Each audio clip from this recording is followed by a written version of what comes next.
Les Madridistas, on y est, retour de la Ligue des Champions, le Real Madrid doit prendre sa revanche après avoir été éliminé la saison dernière aux portes de la finale. Chelsea-Real Madrid, c'est parti pour l'avant-match. Tu nous en veux car on en fera toujours plus que toi.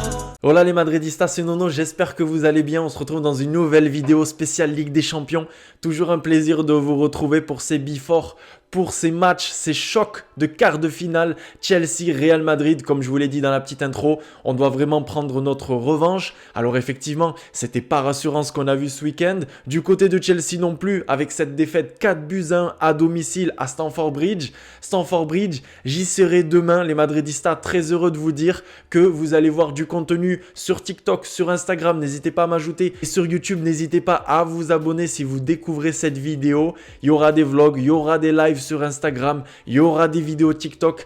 Je suis à Londres pour suivre ce Chelsea-Real Madrid. Première fois en Angleterre, première fois à Londres, première fois dans un stade anglais, celui de Stamford Bridge, où les hommes de Carlo Ancelotti, qui n'a pas pu voyager avec les joueurs, vont essayer d'aller chercher cette revanche. On en a parlé la saison dernière, malheureusement éliminé sous Zinedine Zidane. Carlo Ancelotti qui est toujours positif à la Covid. On lui souhaite un très bon rétablissement. On espère que son test PCR de cet après-midi va être négatif pour pouvoir les rejoindre demain, le jour de match directement. Les Madridistas vidéo sponsorisés par OneFootball, vous le savez, partenaire officiel de la chaîne. OneFootball, c'est quoi pour ceux qui ne connaissent pas? C'est l'application numéro 1 sur le foot. Tu y retrouves toute l'actualité sur tes clubs préférés. C'est une application gratuite disponible sur l'App Store, sur Android. Tous les articles sur le Real Madrid, sur l'actualité, sur le feuilleton, Kylian Mbappé viendra pas, signera pas. Vous retrouvez tout sur l'application OneFootball. Également les classements, toutes les informations, toutes les notifications des alertes de but, tout sur vos équipes préférées, même les sélections, c'est sur OneFootball. Je vous mets le lien dans la description, bien évidemment. Mais c'est vrai qu'il est là le petit problème, pas de coach officiel, pas notre Carlo sur le banc. Je sais qu'il y en a qui sont contents de le voir absent et le voir rester à Madrid. Le petit souci, c'est que pour le Real Madrid, il n'y aura pas d'entraîneur officiel, sachant que David Ancelotti, vous l'avez vu sûrement dans la presse, vous l'avez vu également sur Twitter peut-être, n'a pas les compétences exactes pour pouvoir être sur le banc, être debout, diriger son équipe et donner des instructions au reste des joueurs. Et c'est donc Abian Perdomo qui est responsable de la formation, responsable de la cantera au sein du club, qui lui va être vraiment entraîneur pour ce match si jamais Carlo Ancelotti n'est pas négatif, si Carlo Ancelotti ne peut pas voyager du côté de Londres où il a entraîné. D'ailleurs, Carlo Ancelotti a entraîné à Chelsea pour les plus anciens qui ont pu le suivre en Première Ligue. Ce Real Madrid qui, à part Eden Hazard, Isco et Jovic est complet. Ça, c'est très important. Vous le savez, les Madridistas se déplacent à Londres avec notre équipe type, avec un Thibaut Courtois, un Carvajal qui sera sûrement titulaire sur le côté droit malgré ses prestations plutôt moyennes. Cette charnière Militao-Alaba. Concernant Militao, attention, alerte. Je pense que vous l'avez vu aussi dans la presse. Si Militao prend un carton jaune demain, il ne pourra pas jouer le match retour le 12 avril au Santiago Bernabéu. Le match retour va être aussi incroyable à domicile, les Madridistas, et donc Alaba va l'accompagner, tout comme Ferland Mendy qui a fait son retour ce week-end, victoire 2-1 à Balaidos avec ce penalty raté de Benzema, mais les deux autres marqués. Les 3 points sont importants parce que comme je vous l'ai dit, on l'a vu, le FC Barcelone revient bien, l'Atlético n'est pas très loin non plus, et le FC Séville également. Retour de Ferland Mendy, retour de Karim Benzema en même temps, double buteur ce week-end, et là c'est important parce qu'on retrouve 2 joueurs qui nous avaient manqué face au FC Barcelone avec cette claque 4-0 au Santiago Bernabéu. Karim Benzema est là, Vinicius Junior sera là, donc le duo va être encore présent à Londres. J'espère qu'on verra la meilleure version de Vinicius Junior qui me déçoit un petit peu ces derniers temps, et j'espère qu'on verra la meilleure version de Karim qui nous a sauvés face au PSG et qui est le meilleur buteur de la Liga, le meilleur buteur de l'équipe cette saison. 35 matchs, 34 buts, 13 passes décisives. Les chiffres sont juste hallucinants pour tonton Karim qui est juste derrière, donc j'espère voir ce duo en forme et j'espère que ce duo va performer demain à Stamford Bridge. Concernant Vinicius Junior, j'ai beaucoup lu vos messages sur la dernière vidéo. D'ailleurs, merci beaucoup. Merci d'être toujours aussi fidèles, d'être nombreux à commenter les vidéos. Effectivement, pour Vinicius Junior, il y a quelque chose qui est entré en compte. On a compris Vinicius Junior dans le sens où maintenant 2 voire 3 joueurs vont directement agresser Vinicius Junior. C'est d'ailleurs l'un des joueurs de Liga qui reçoit le plus de fautes. C'est un joueur qui aime beaucoup provoquer. C'est ça aussi le football brésilien. C'est beaucoup de show, beaucoup de spectacles, beaucoup de dribbles, beaucoup de joga bonito comme ils aiment dire là-bas. Donc Vinicius Junior, on l'a capté. Et demain, face à une défense très costaud de Chelsea, ça peut être une des limites, voire un Vinicius Junior qui ne peut pas exister avec ce fameux 3-4-3 voire 3-5-2 mis en place par Thomas Tuchel, l'ancien entraîneur du PSG, qui a mis en place ce système avec Christensen, avec Rudiger et puis Thiago Silva, et puis 2 pistons que sont Marcos Alonso et puis Azpilicueta. Également entre en compte Reece James qui est surveillé par le Real Madrid, et j'espère que dans quelques années ça peut être une option pour le Real Madrid. On sait que le Real,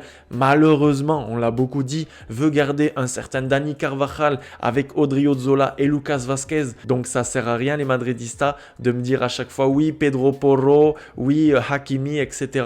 Pour le moment, on reste vraiment sur une base Carvajal avec Odriozola. C'est malheureux de le dire, mais c'est comme ça bouge pas. Donc comme je vous disais, cette équipe de Chelsea qui est 3e de Première Ligue, 3e attaque de Première Ligue derrière City et Liverpool, et 3e défense de Première Ligue après City et Liverpool. City qui a un match ce soir face à l'Atlético de Madrid qui va être juste incroyable. Le Cholo qui se déplace à Manchester pour pourquoi pas éliminer Manchester City après avoir éliminé Manchester United en 8e de finale. Concernant Chelsea, ils avaient opté pour un 4-3-3 ce week-end en faisant tourner un tout petit peu. Thomas Tuchel, lui, s'est trompé en mettant un schéma qui n'était pas habituel pour les joueurs de Chelsea. Ce 4-3-3 n'a pas fonctionné avec cette défaite 4-1 face à Brentford, avec notamment des buts de Eriksen, ça fait plaisir, je vous l'ai dit. Défaite à domicile, en plus qui s'est permis de critiquer les supporters en disant que lors de la première mi-temps, il y avait vraiment une ambiance d'un match amical, digne d'un match amical, et puis qui a aussi parlé de la météo. C'est vrai que Carlo Ancelotti, lui,